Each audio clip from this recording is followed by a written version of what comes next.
Seperti yang kita tahu, Undang-Undang Dasar telah diamandemen sebanyak 4 kali, yaitu amandemen pertama pada tahun 1999 tentang pembatasan kekuasaan presiden, yang kedua pada tahun 2000, yaitu tentang pengaturan hak asasi manusia, yang ketiga tahun 2001 tentang kelembagaan negara, dan terakhir pada tahun 2002 tentang liberasi perekonomian.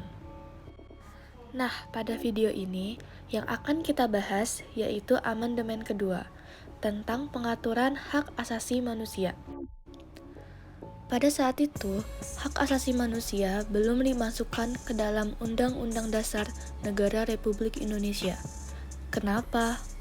Karena Soekarno memiliki pemikiran bahwa konsep hak asasi manusia ini mengandung pola pikir yang liberal dan individualistik, sehingga tidak perlu dimasukkan. Pendapat ini juga disetujui oleh Supomo. Supomo juga menambahkan bahwa hak asasi manusia ini bertentangan dengan paham kekeluargaan negara.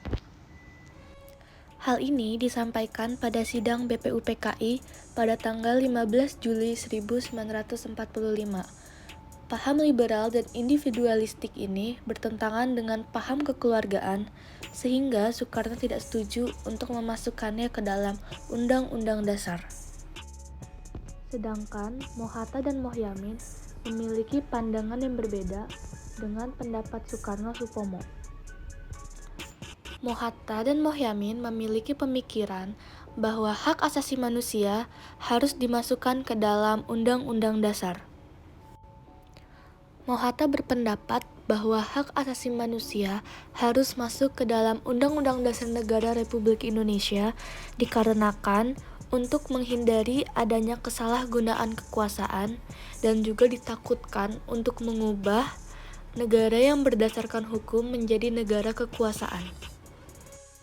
Dan Muhammad Yamin berpendapat bahwa hak asasi manusia harus dimasukkan ke dalam Undang-Undang Dasar Negara Republik Indonesia sebagai perlindungan kemerdekaan terhadap warga negara yang harus diakui. Mohyamin juga menambahkan, jika hak rakyat tidak dimasukkan ke dalam konstitusi, akan terjadi kesalahan undang-undang hukum dasar, yang besar dosanya untuk rakyat. Hasil akhir dari perdebatan ini yaitu tersebarnya hak asasi manusia di beberapa pasal-pasal dalam Undang-Undang Dasar Negara Republik Indonesia, terutama pada pasal 27 sampai pasal 34. Di wilayah Indonesia, banyak sekali kasus pelanggaran hak asasi manusia berat yang menjadi pekerjaan rumah bagi pemerintahan saat ini untuk dilakukan proses penyelesaian, yang diharapkan tidak menjadi beban di masa pemerintahan yang akan datang.